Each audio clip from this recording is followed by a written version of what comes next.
Hey, this is Tony Soprano, and you're listening to Jersey Boyz Podcast with your hosts, Dave Sturchio and the Ernst Boys. I mean, I could give a shit about the Cowboys. We're in New Jersey. These guys got balls being Cowboys fans in Jersey. Anyways, enjoy. Well, whatever. How about this, Cowboys? Yeah!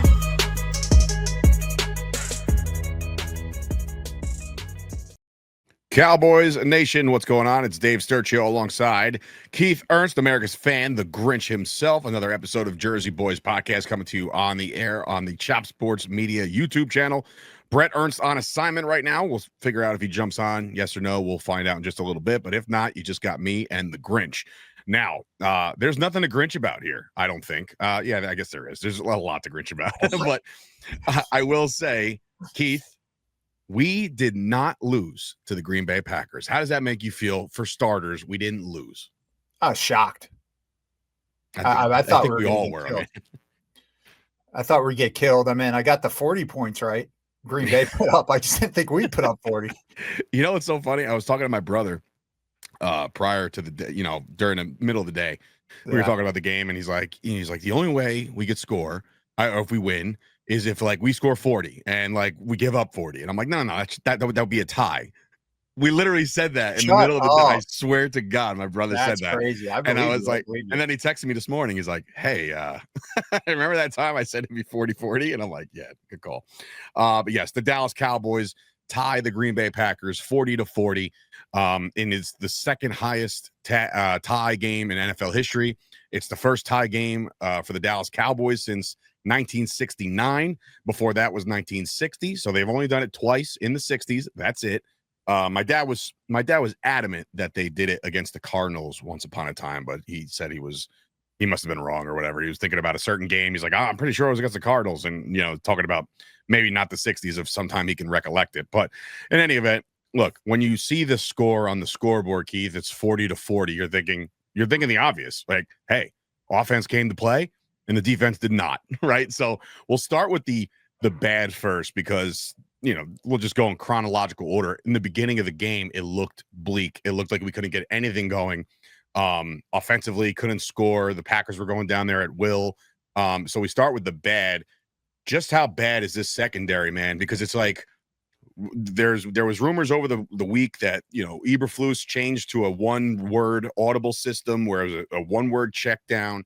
The personnel changes were made, and that means Trayvon Diggs ride the pine for a little bit before he was brought in. They gave Reddy Stewart a little bit of burn. But overall, man, what's the solve here with the secondary? I meant, if you saw that one play where even Chris Collinsworth was like, there's two receivers open, not just one. Right. I mean, how does that happen? And I keep saying it, and I keep putting it in text. We have a stupid fucking defense. They just don't know what they're doing half the time, it seems. They don't know their assignments. They're out of place all the time. It's not a skill thing. It's a football intelligence thing. My father said that yesterday. He's like, we have these guys have talent, right? And I'm like, yeah, they got talent, and talent can only get you so far. Because how many times did we see in that game early on, and even throughout the game, Trayvon Diggs is throwing his hands up in the air, and there's a couple you could tell that there was still miscommunication within the secondary, and that's only the tip of what was going wrong with the defense. Because look, we all know the whole storyline going in was Micah Parsons coming back to Dallas. How many sacks was he going to get? How many and by the way, we held him at bay. They gave him credit to that sack on the hurry around, but I don't buy that whole thing was getting. I mean, when are people? It's almost like I know I'm comparing it now. It's like Taylor Swift at a Kansas City Chief. Shut the fuck up about it already. You're not wrong. He's on the bench. He's warming up. He's doing this. He's doing that. So it's just nobody care. All right, we get it. And he didn't do anything. He really didn't. That one play in overtime, they're making a big stink about. They are reaching. Well, I What mean, did you- according to their stats and PFF and stuff like that, he had 8 quote pressures on Dak Prescott. Fair. But again, Dak Prescott ate the pressures up for breakfast, and we'll get into that in a little bit. Yeah, but we had I think we had 7 pressures against Caleb Williams last week. What did that do for us? I don't give a not shit. a goddamn thing. Yeah, he didn't sack. Once again, I don't even know. I didn't even see him in any running plays. They keep taking him out of the game. So I'm whatever. I'm just annoyed with every single thing. And I told you a couple weeks ago, it was the funniest thing when I was watching. I can't remember which game it was, but it was the Packers, and they gave Micah Parsons credit for a sack, and he was on the sideline. It was fucking insane. I mean, are you surprised? I mean, that's their It was poster boy now. The guy said something like, so this guy's benefiting too because Micah Parsons on the sideline here. And if you look how this guy's lined up, it's like, what are you talking about? That's almost just as bad as Chris Collinsworth trying to cape up for Patrick Mahomes on a beautiful recovery of a fumble. You know what I mean? Like, he's man, Patrick Mahomes would jump on that ball. And I'm just like, what the fuck are we talking about? He threw the ball 16 yards behind him. But in reality, you're right. Like, Micah Parsons is obviously, we know what he's capable of. He was a Cowboy for 4 years. Yeah. We get it, right? But he was a non-factor to me, right, overall in the grand scheme of things. But the biggest thing for me, besides the fact that, once again, only one actual real chunk play, Keith. I don't know if you noticed that. It wasn't like they weren't crushing us over the top like Chicago was. These were like 7 to 10 yard intermediate routes that we just couldn't get our fucking paws on. Every time there was a third down, we couldn't get off the field. Every time there was a fourth down, we couldn't get off the field. It was insane. But the one thing I will say is the one glaring hole that we have is something that you've harped on a million times, and that is the linebacker room. Because man, oh man, like Kenneth Murray's had himself a decent start to the season, but even he was looking slow. He looked bad. You and I right now, your daughter right now can outrun Sanborn. Okay, there's no doubt in my mind he might be the slowest running back in history. And I saw somebody linebacker. What'd I say? I'm sorry. Running back, it's fine. Slowest linebacker in history. And somebody did a side-by-side, and I laughed my ass off. They're like, remember the good times. And it was a side-by-side of Sanborn and Jalen Smith. Now, I raise you the question, who's worse? Well, you know, this is what I like. What I do notice about Sanborn is he's in place. He's normally in place. He's just not, number one, he's not hitting the hole. I think he's here. He's here. He's just not, and he's not tackling. I mean, he was missing so many tackles. You know, so comparing him with Jalen Smith, all right, whatever. You know what I mean? Jalen Smith was fast. He just, you know, I meant he made a living off of getting guys 19 yards down the field. Yeah, exactly. But Sanborn, I could see why. You know, they have him in the middle because he's now here's somebody that's smart. He seems or at least he understands Eberflus' system from Chicago. Yeah, but when I say he understands it, but he has football intelligence and he's in the right spot. He can't make the play. It's like the opposite. Right. Of the other guys with talent that's just not in the right spot to make the play. So yeah, him and actually Kenneth Murray went out and Houston came in. I was like, yeah.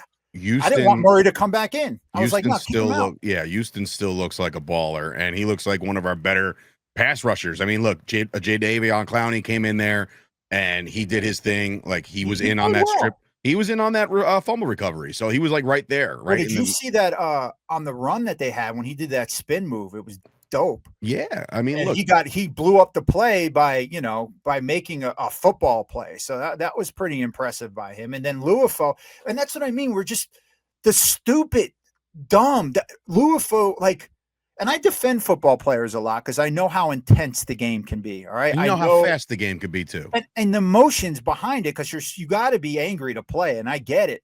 But these why are you hitting them out of bounds? It was Luafo when he did that. Remember that? That personal foul was that was a huge play in the game. And then the other guy punches him in the head. Our new rookie guy. Yeah, Donovan Izaraku, who, by the way, had a fantastic game. You know, he played really well, and it's like these are the kinds of things you just can't have. And again, it goes to look, and you know, I'm a shoddy apologist all of a sudden, like throughout the whole course of the summer into the regular season. But this goes down to coaching. It absolutely does. You have to have your guys disciplined. So many pre-snap penalties, so many infractions on the defense. And of course, yeah, those plays, like in real time, when Maurice hit him after the play, I was like, what a terrible call by the refs, right? Then they showed it again. I'm like, all right, what a terrible bonehead move by Maurice. It was, And I like deleted a tweet and everything. I was like, this is because I was real quick to blame the officials on that one. And in reality, it was actually Leofau's fault. And the refs they called a pretty good game. The only one that I didn't like was that after we got a first, and I think it was what offensive lineman they said was illegal formation or whatever it was. Oh, dude, that was a bad call, but that was the only bad call all night. I mean, but I love how every time they make an egregious call like that, and like it's such a game shifter type call. Yeah. They'll always back it up. Like Mike Tirico and Chris Collinsworth will always back it up. Like, well, the NFL sent out a memo and they said they're going to be cracking down on this shit. Like, shut up, dude. No way are they cracking down on the belt line of the offensive line. That was so bad, bro. He's not in the fucking backfield. Yeah. Stop. You know what I mean? Like, that's so bad ridiculous. Because that was like you said. I mean, we were trying to get something going. Huge. We hadn't even scored yet. No. And like I said, I guess the best part of the defense, considering again 40-40 tie. You couldn't get off the field when you absolutely needed to have a down. You couldn't get off the field, which is ridiculous. But I guess the best play, defense / special teams, is the block by Wanye Thomas, and and Marquise Bell takes it to the house for 2 points. Now, to me, these are two firsts. I've never seen that more than defense, but. Well, yeah, but I'm saying like these are defensive players that are making these plays, so that's why I'm just kind of trying to powder them up a little bit. But like I've never seen that. And I've never seen a tie. So these two anomalies happen on the same night, which is just bonkers to me. But I would say the best defensive play, obviously, was the strip on Jordan Love. Oh, it was great. That was that was a momentum swing for us, and just the disrespect towards our defense of, I mean, they're going for it. I mean, there was like 15 seconds left, and they're like, yeah, we know that's when he got stripped. It's like they're like we know we can go the length of the field in 3 seconds with this defense, which they proved at the end of the game. And now I was just to say, I don't know what you were, your phone was probably under the couch, but like, I'm thinking to myself, like, what are the guys thinking, you and Brett, when we're collectively watching? Well, Brett was on stage, but like we were collectively watching this, and I'm like, they're trotting up to the line for that last play in overtime. And I'm like, wait a minute. And I look at my dad, I'm like, wait. They're going for the kill here. They're not even setting up for a field goal. They're going for the jugular. They're going to I said, we break this play up. It's game over. Like, we win. And then they drop back to pass. Love throws a dart right to the back of the head of Sanborn. Now, if that ball goes out the back of the end zone into the tunnel, or if it gets deflected, that 1 second's off the clock, we win the game, right? And there's no doubt about it. But again, if my fucking aunt had balls, she'd be my uncle. But so you can't really just like. But no, it was a very and then again, I'm watching, going, whoa, we got to watch that again. There's no way. There may have been 2 seconds left, maybe. Well, that's the thing. They got so lucky with that. You're right. But what's worse? The disrespect on us. Like, that's what I mean. They're like, oh, we're just gonna fucking dump it over the top. It's gonna be Kraft or somebody back there. Somebody will come down with it over one of these bum ass fucking corners, and that's how they felt. And we felt disrespected. And and again, credit to Sanborn for just getting his fucking noggin in the way. He really didn't make a play on the ball. He was just in the way, really. But like again, what would be crazy though, and this is the crazy part. What's worse, what we experienced, what we just saw, meaning like hit the helmet, drops the ball, 1 second left, oh my God, or it runs down to 0, they review it, and they put 1 second back on the clock. Yeah, I know. That would have crushed me if they're like, oh, like everybody's like, oh, Cowboys win. Hold on, wait, they're gonna put more time on the clock, and I would have fucking lost my mind. But I dropped to my knees last night, and I'm like, no. And my dad's like, what? Penalty? What am I missing? I was like, there's 1 fucking second left. He goes, oh, you gotta be fucking kidding me. Like, my dad doesn't curse a lot, but he fucking lost it too. And and we're able to smile and laugh about this because on the other side of the ball, Dak Prescott put on his cape yesterday. All right. Dak Prescott absolutely balled out. He played a perfect game. Now, I don't know if you heard this stat nugget, which is gonna blow your fucking mind. Home teams. Did you hear about this? Home teams that score 40 points and don't turn the ball over going into last night were 300-0. Yeah. And now they're 300-0. 0-1. We are the anomaly. We are the tie. We are the bitch-made assholes that broke up the perfection that was. What does that tell you, though? Tells you the defense stinks. Defense is awful. It's awful.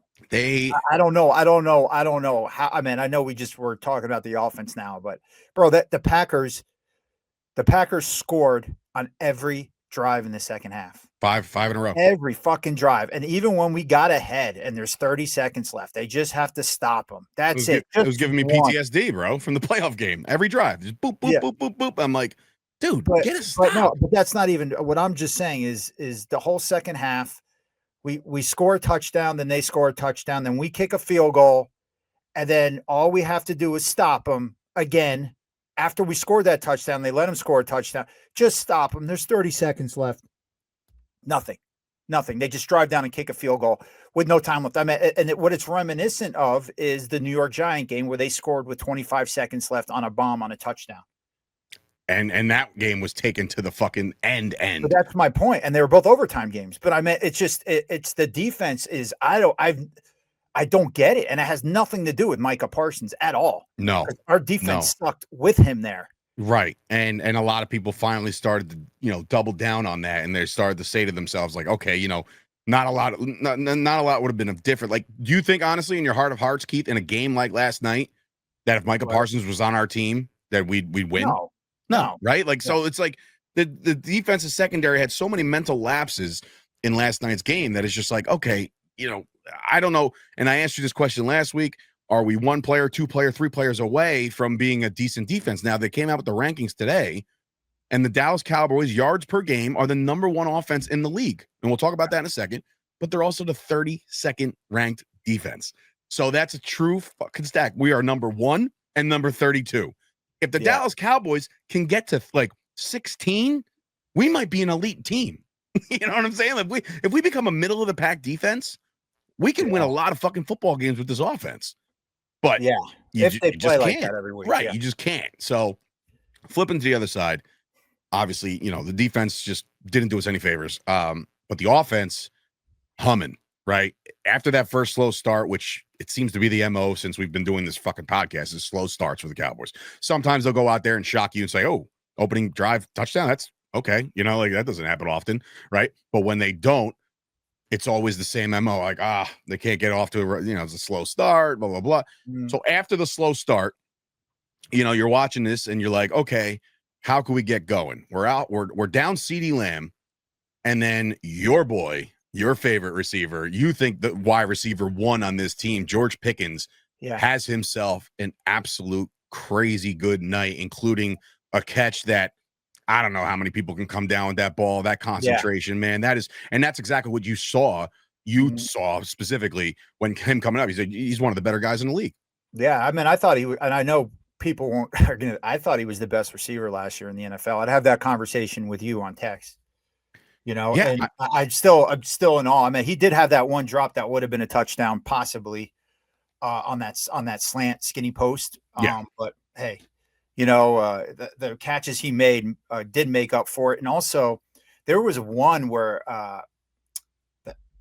both of our receivers, it might have been Turpin on the other end.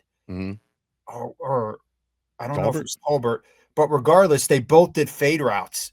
And if he would have went with Pickens instead of what about the one we missed to Turpin? Turpin was running free. He's starting to skip around like, oh my God, throw it. Yeah. And it's hard. In Dak's defense, people think, oh, why don't you see that? And dude, if he ain't your first read, if your first read is Pickens and he finds himself with space, you're gonna throw it there. You're gonna throw it there. In the NFL, you don't have time unless you're playing our defense. You got all the time in the world, but otherwise, you really don't. Look, like I said, George Pickens had himself an all-world game. Jalen Tolbert with maybe one of the better catches that I've seen in a long time. A lot of people could say that Dak was just throwing that ball away, but I don't think that's the case at all. I think that, and Prescott said it in his post game. He said the only way I was going to get rid of that ball to that side is if I knew, because he said he wasn't going to be able to reach the end zone. So if he just did a shorter throw, and saw that Tolbert had the positioning in front of him, the only person I was going to get to that ball was Tolbert and Tolbert alone. So therefore, it was either going to be incomplete or completion to Tolbert, and it was a completion to Tolbert. However, we don't cash in on that drive, and that's such a killer, man. I know. You have the tools and the talent to cash in. And, again, listen, how many times can you run the rock? I don't know. But look, what we're passing by, we're not giving credit to. Green Bay's defense is elite. They're one of the best defenses in the. I mean, I was going to ask you, does this expose them, or are they still good? They're good. I mean, they're good. I mean, who's done that stuff? I mean, even when they lost to the Browns, it wasn't their defense's fault. It was Jordan Love and them having turnovers. They shut out the Browns for 3.5 quarters. Right. I mean, you know that the Packers did not allow a first half touchdown all season. And guess what? We got 2 of them. We got 2 first half touchdowns against that defense. So no, that defense is legit. So and I'm with you. I mean, you wish we could have punched it in, but that offense exceeded expectations. Are you mad at the decision to kick the field goal there on 4th? No, I'm not either. I'm not mad at any of those decisions, and I thought that he coached a good game again. Schottenheimer absolutely was in his bag last night as far as some of the creativity. You had a direct snap which was really weird. I was like, who the fuck is that in the back? I was like, oh my God, it's Javonte in the backfield. Yeah. Like by himself. Where's Dak? Dak's lined up at the receiver. Yeah. What the fuck is that? And listen, people have done it in the NFL, not the Cowboys, not the generic ass Dallas Cowboys. We pulled it out of our ass yesterday and we made it happen. But again, it's one of those things where the world was picking against us. All 3 of us were saying, okay, how bad is it going to be? It's going to be bad. How bad is it going to be? And the Cowboys definitely showed a little resiliency. Now, look, we're a quarter of the way through the season already, 4 games in. Dak Prescott has been considered to be playing probably the better. I don't know if there's anybody besides Josh Allen, I want to say, because Josh Allen's like a unicorn. But like outside of Josh Allen, and I'm being dead ass, I don't think there's anybody playing the quarterback position better than Dak right now. I don't. Yeah. Think about it. Look around the league, man. Mahomes ain't. He just turned it on 1 week. Lamar's not, right? Joe Burrow's not hurt. I mean, he's hurt. Justin Herbert had a couple nice games, but he fell fucking short. Nah, even because Stafford's balling too. But I'm just, I find it hard pressed. Actually, before Sunday, you may have said Daniel Jones. Right. But again, so he came down to earth, right? But like through 4 weeks of the season, Dak Prescott has a boatload of yards.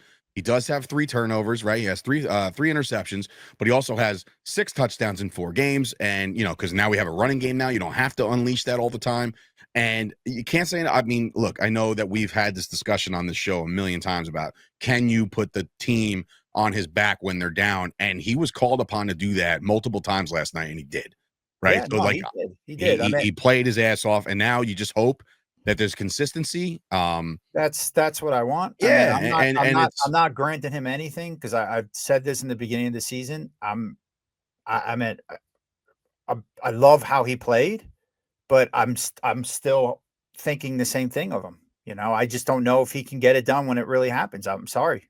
And that's totally logical and not like a far-fetched, like, I can't believe Keith's saying that right now. We've all, like, if you're a Cowboys fan, you absolutely know the shortcomings of Dak Prescott in his first 9 years as a quarterback of the Cowboys, right? That goes without saying. Everybody knows that. But now if you look at year 10, he's playing his best ball. He's being more conservative, concise, a lot of drop downs and a lot of check downs, right? And you know what? Take those all day, because now you have a battering ram of a running back named Javonte Williams, who is playing really, really good football in the first 4 weeks. And now, unfortunately, I think Miles Sanders might have rolled his ankle. We didn't see him in the second half, or at least towards the back end. And maybe now you get Jaden Blue. I don't know, against the Jets. I'm not sure. But he's had a couple good weeks of practice, according to Schottenheimer. And you want to make sure you're on your P's and Q's. If you don't know the offense or you don't know the system and you're struggling to learn the playbook, then you're not going to play and suit up. And Schottenheimer claimed that it was a numbers thing, like, we're a little weaker on defense, so we need more defensive players. So therefore, Jaden Blue's inactive. Now you might need to put Jaden Blue back there, because I'm not sure if I can trust. Not to say I can't trust him, but like, I don't know if I can rely on Javonte Williams to take the full workload without spelling like a Lipke or a Turpin off the backfield or some shit. I don't know. But I mean, that's I bet. When is how long's Mufafa out? Whatever the heck his name is. Phil Maffa, I believe he is eligible to come back this week. So all right. We don't. I don't know. He's eligible. I What, it love means young they gonna- legs, man. I would love to get a Blue in there. I mean, look, again, he's the kind of guy that's going to really, and this is in real time. We're recording this. Tyreek Hill's being carted off to the locker room right now, and he's like waving to the crowd, and that does not look good. Oh boy. All right. Well, that is a playmaker in the league. Happens in real time as we record this on a Monday night. Right now, the Dolphins up 17-3 over the Jets. The Jets, the same Jets that we will be welcomed in by. This is a good. Actually, if anyone is watching this game or can watch a condensed version of this game, it's actually a good indication of how our defense will do, because the Dolphins' defense might be as bad as ours. So they're getting, I mean, just based off the first half of football, I saw them getting pushed back heavily in the run game. So like Breece Hall and Braylon Allen were having their way. So that's my whole thing. So that's a good indication on how. I mean, they've been turning the ball over the Jets and playing stupid ball. I saw in the first half, but they also have been driving. So right, we'll get to that in a little bit. But yeah, I mean, look, but circling back and getting back to this tie ball game with the Packers again, and my dad made a good point. He's like, hey, listen, come December, you won't have to do any of the crazy math. You're either gonna have one less loss or one less win than the person you're competing with. Because of the tie. So the tie could work to your advantage or it could work to your downfall. Yeah. There's no more like, oh, if we beat these guys and these guys lose to these guys, none of this shit matters, because that tie is going to be in your record at the end of the year, and you're going to have nothing to really combat that. So again, it could work out fantastic. You know, the Cowboys can finish fucking 13-3-1. You never know. And I'm being yes, you are little Sturch on that one. Yeah, but no, I don't think they lose another game. I don't know about you, but no. But yeah, like I said, 40-40 tie, very weird game, a well-coached game by Schottenheimer. What they do with Eberflus, I have no idea at this point. You know, he made adjustments, he made personnel changes, he did all this shit. And then they put up 40 points on us. So I don't know what's the play. It's not him. It's the players. I mean, I don't think it's him. It's the IQ of the players, you're saying. Yeah, I think it's mostly the IQ. So maybe they come around. But you see our linebackers. I mean, we don't have, the only solid linebacker we might have is Luafo. And, that's it. And it's funny because he was in the doghouse for a while, and then all of a sudden maybe that's why. Maybe what he did is maybe they're like, yeah, he's a loose cannon. We can't have him out there type guy, Maybe, and maybe it showed its rear fucking nasty ass yesterday. But Damone Clark, I mean, I was happy he wasn't out there. But I don't know, healthy man. Scratch. Yeah, I mean, I know we know what he can do. Sanborn, showed his ass last night, and so did K9 or whatever you want to call him. He showed his ass. I think the rookie kid played well. I thought our D line didn't play that bad, actually. You know what didn't they run for 150 yards or something last night or something? They started running a lot better towards the back end. I think we were gassed. I think the defense was just so spent. But like, I'm looking at these, and while you say it's IQ, and I believe in that too, I think that there's definitely something to that. But man, are they undersized, bro? They are small people when it comes to some of these physical backs. Like, you can't ask a Shamar James or somebody like that to run up on Josh Jacobs and just wrap up and tackle. It's just not going to happen. And that goes the same. That's the same as but why are we like one of the only teams that struggle with those screens? I mean, no other fucking team, and they got they got smaller corners. I mean, it's just like it's amazing how they're getting 12, 13 yards, like nothing. Poor tackling, not being in position. That's another thing, man. I think that's one of the bigger issues, outside of the fact that, the coverage was shitty. And then you have bad positions, bad players and wrong positions, all that shit. The tackling, man. So many missed tackles. That's not Furbulis's, that's not his, not his.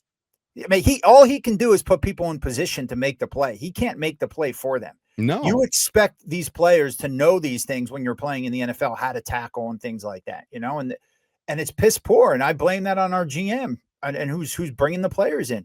But dude, you see that there's so many young, good players. I mean, that white boy from Cleveland, that linebacker. Oh my God, he was taken in like the third round.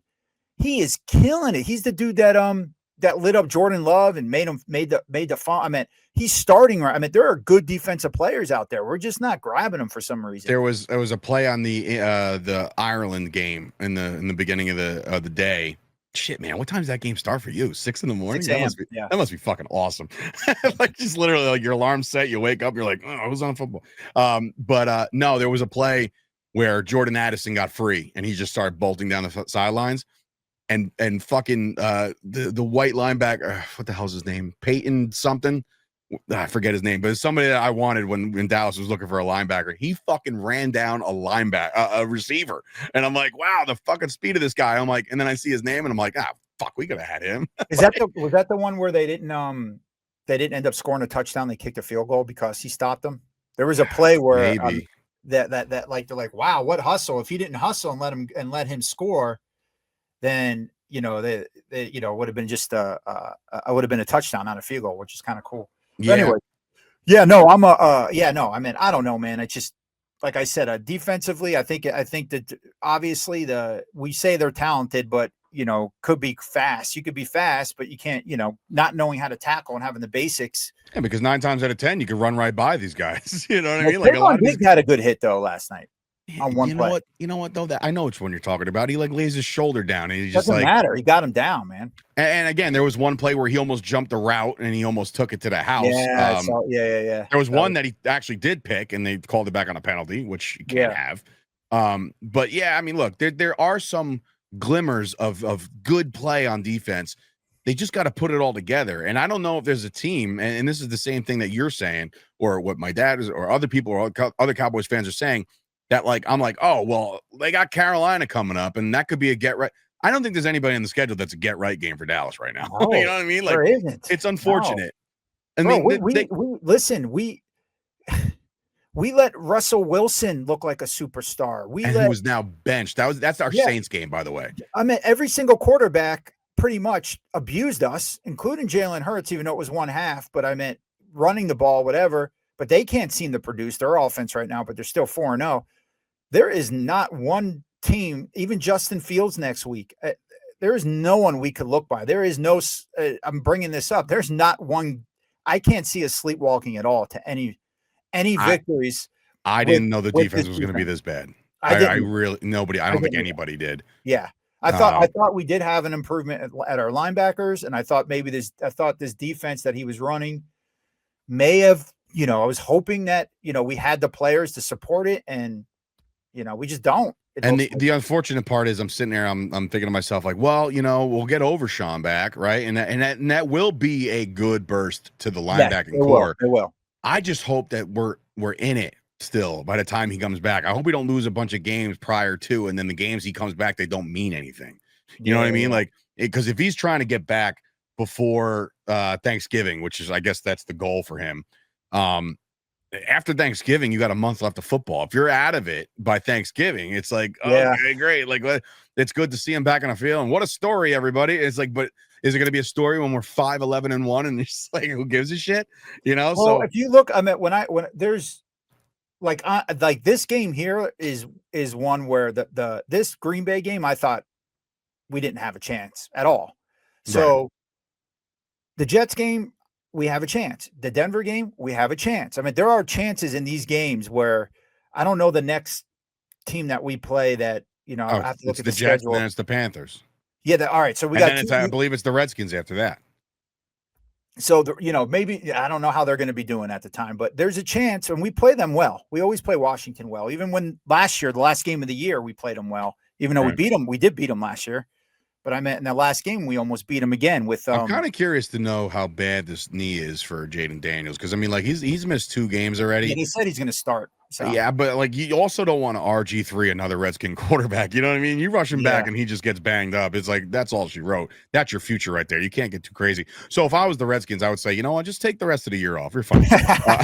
So because I just we got fucking Marcus Mariota who beat us, by the way. When dude, every backup under the sun has beaten us at some point or another. The Eagle game was the one that, like, I think it was like their third guy. It was like, hey, watch me drop this bucket. It's like, oh my God, how bad can they be? If you look at actually, believe it or not, Justin Fields, we beat twice. We're 2-0 against them. We beat him when he Justin was on the Fields, Bears. they were wearing the orange jerseys when we beat him that one time. I remember that. We beat him in the Bears, and we beat him with the Steelers last year. That was that fucking. That's right. We did So beat that's Justin 2 Fields. games. We're 2-0 against them. So all right. Well, maybe hopefully new colors, same guy. I mean, listen, like I said, I've been watching the first half of this Jets Dolphins game, and I texted my brother as a joke. I was like, his team name is Apollo 13 because that was our old dog's name. I was like, Apollo 13 made a roster move, cut Justin Fields because he has him on his bench. I was like, there's no way you're going to have him after this because you're going to watch this tape and you're like, oh, wow, he actually still stinks. yeah, but I would I'm keep sitting him around with next Garrett week. Wilson and I'm like, oh, fucking kill me too because it's like, that means he's not going to. I would start Justin Fields next week. You know, Okay. I said, yeah, I'd start him next week, Justin Fields. Well, that's why he's Then I'd get got him. rid of him. That's why he got him. He goes. I was like, why the fuck would you pick up Justin Fields? Because he's playing the fucking Cowboys next week. It's like, what kind of fan are you? Right? 'Cause he's a fan that wants to win some money. No, I get it, man. I No, of get course. it. I'm the Listen. same way. I mean, I actually took the Packers in my I thing wish. last night. See, my dad. I always refer. I don't know. I've referred to my dad 15 times this episode already, but he always says like, how much is a win worth it to you? What that means is, are you willing to put $100 against the Cowboys every week? So in case they do lose, you win some money. So it's No, like, see, I've done that. How No, much of a it still doesn't- degenerate it can you still hurts either possibly way. be? Yeah, it still hurts either way. course it I've had does. that thing where it's like, yeah, hey, well, I'm betting against. So if we win, and then even if we win, I'm like, fuck. You know what's worse? You know what's worse is when you're like, all right, Cowboys are favored by 6, right? Say Cowboys are favored by 6 Mhm. against the Redskins, and you're like, I'm taking the Redskins, right? I'm taking the Redskins, but then the Cowboys, you want the Cowboys to win, but you And don't they win want by a them to cover. field goal. But you don't want them to cover, and then they win, and then they cover, and then that hurts. You're like, God damn it. It would never be for me. It would never be with the spread. It would just be straight up. I don't give a fuck if it's like $100 to win 40. I'm like, I'm up $40 if they lose this game. So whatever. Yeah. But in any event, Packers are now in the rear view. We don't have to talk about Micah anymore. It's all in the rear view now. In come the Jets. Now I'm going to be there. I'm going to be in attendance. You're going. Oh yeah. right? Every time that they popped up on the schedule, and I was like, oh, they're coming to New York twice. I'll be there twice. And then obviously the game in Vegas, which will come sooner rather than later. And the Raiders got some issues as well. So hopefully we'll be cruising by then. But with the Jets, again, no offense against our defense is going to just get stale. The Jets they have the ability to run the football, not so much throw the football. They're not a big throw team. Justin Fields isn't a big throw quarterback. And if anything, Keith, do you agree that our strongest suit right now, believe it or not, is our run defense? Yeah.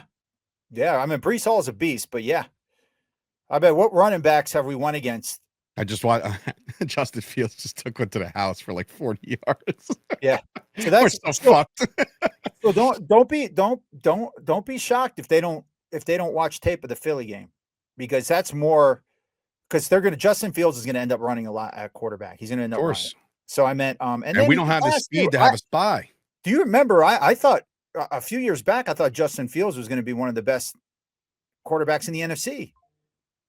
That was a few seasons ago on the Bears, because the way he finished his rookie year, I'm like, yo, we better watch out for this guy. And then, so, and he is just getting back this game from an injury. That's fair. So he did come back from concussion. We don't know about the status of Braylon Allen because this is definitely this is going to be another tit for tat game. I think, I don't want it to end up like the Bears. I don't think. Listen, again, I'm not going to get too confident because it is the NFL, and any given Sunday, people can do whatever. But I don't put that Bears game to me. The more I look at it, and the more I look at the first 4 games of the NFL season for the Cowboys, like they played real well in spurts against the Eagles. Then they go through the cardiac arrest game against the Giants. Then you just have this. I want to call it like an anomaly of a game where they just get torched on every single play and they have no response for it. With the Packers, you at least had a response for it. So with me, I'm thinking the Cowboys are going to be able to score points against the Jets on the road. I think that. I think the Cowboys will score points. Just a matter of, can you get off the fucking field on 3rd down? How many times are they going to get confident enough to go for it on 4th? when it's 4th and 2 and they're like, well, come Yeah. on, I can fucking just run this ball and we'll be good. You know what I mean? And the thing about the Jets, I mean, you look at the defenses we went against. The best defense we went against, obviously, was Green Bay, and putting up 40 on them is pretty tough. And even against the Giants, Yeah. they got a pretty good, defensive line, and putting up points on them, and the way that our offense, and that's the whole thing, is like, I know we didn't score over 30 against the Eagles, but we know we should have without those turnovers. 100%. And you could say the same thing for the Bears. We were in their red zone twice and turned the ball over. So we cut those turnovers down.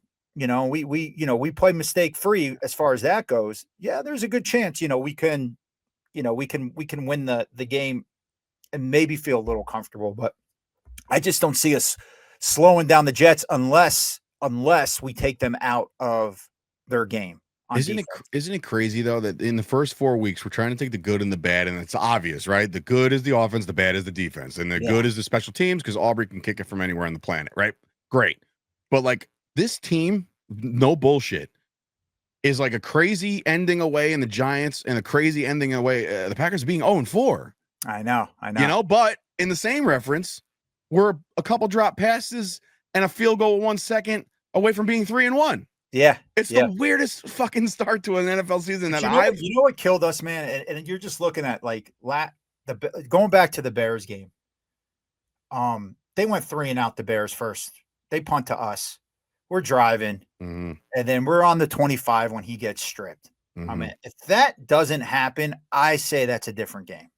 Yeah, momentum. That was huge because then they went, because that kind of took the wind out of the defense that just had the Bears go 3 and out. Right. You get the ball right back, and then a couple big plays, and then before you know it, we're playing catch up again. But the good thing, the one good thing that's happening now, and this is good for Dak, okay, is we keep playing from behind. You know what I mean? It's like, that's what I was thinking about. Against the Eagles, we played from behind. Against the Packers, we were down, 13-2. We've been playing from behind a lot, and this is something he never really had. When I said he never has to throw the team on his back, a lot of times when he's winning, our defense was playing really well, and it was just like it was an evenly paced game. Mm-hmm. This is happening more often than none with teams jumping out in front of us and him having to say, okay, so he's getting used to our defense sucking, that he has to put the cape on, as you would say. I mean, reporters are going to be reporters, and they're always going to try to nitpick and try to really peel back the curtains. And there was plenty of questions to Dak yesterday in his post game about, like, are you frustrated with the defense, the fact that they can't, get off the field? And he's like, as long as they hold themselves accountable, I don't, it doesn't bother me. As long as they know they can look themselves in the mirror and say, how can I get better in the next play? And a lot of that's quarterback speak and captain speak, right? But like yesterday, they had a chance up 16-13 at half and getting the ball. Yeah. If they would have done something in that drive, that opening drive, and maybe even a fucking field goal and go up 19-13, it just feels different than, like, you're in control a little bit. Imagine if they scored a touchdown and go up 23-13, and you're up by 10 now. Two possessions. Right now, you're asking for your defense, hey, look, I know if you have a blip here or a blip there, we're still going to be okay. We still get the ball. We're still going to score. But you got to take advantage of these opportune situations, and hopefully, like we were alluding to before, hopefully these situations don't even have to present themselves this week with the Jets. And again, I'm not one to get confident with this group, specifically the defense. So I think the Jets are going to score some points. So let's move into some predictions with the Jets. The Jets do have a decent defense right now. As we're recording this, they are down 24-10 to the Dolphins before the into the third quarter. So they're struggling today. They've struggled a little bit throughout the course of the year. The Cowboys are coming off this. Now, keep in mind, too, the NFL season is longer now, 17 games, right? But think about it like this. First 4 weeks of the season, every team has played 16 quarters of football except for the Cowboys, who have played 18. So, like, they whether you want to call that experience or they're going to be a little winded or just a little bit more banged up or whatever the case may be, they played 5 full quarters in 2 games in 3 weeks. In 3 weeks, they played fucking 14 quarters of football. So there's a lot of wear and tread on the tires that's going to be worn off. But I'll start with you. What do you think we're going to do against the Jets? How do you think this one's going to play out? And we'll go from there. You know, it's funny because I want to look this up. I got to look something up real quick that it just dawned on me. I think it was 2019. Let me see here. Jets? We just played them.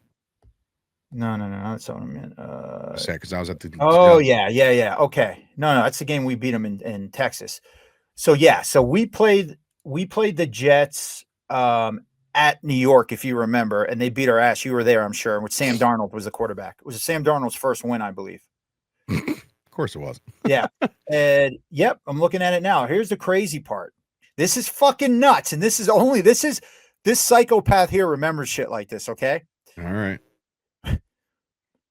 When the Jets beat us in New York with Sam Darnold. 2019, you said, right? 2019. You'll never guess what their record was.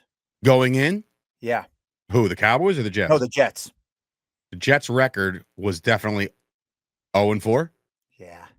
It's the same fucking thing, buddy. Of course it is. Of course it is. 0-4 going against it be? Oh, man.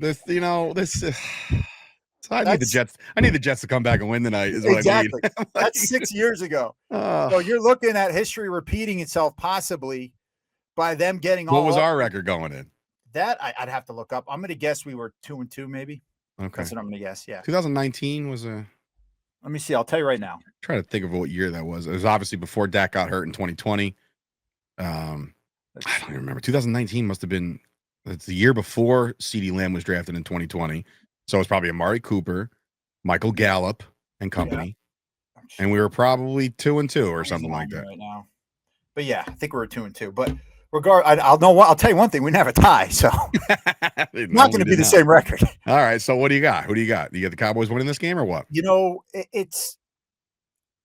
all right. So it's funny. The game I was most sure of we were going to win so far this season, where I'd say 98% chance was the Bears. That's what I thought. 98%, 2% chance we lose, 98% chance we'd win against the Bears. And we got embarrassed. The game I thought 98% chance we were going to lose, 2% that maybe there was a chance because of fumbles or whatever, was the Packer game. And I was wrong there.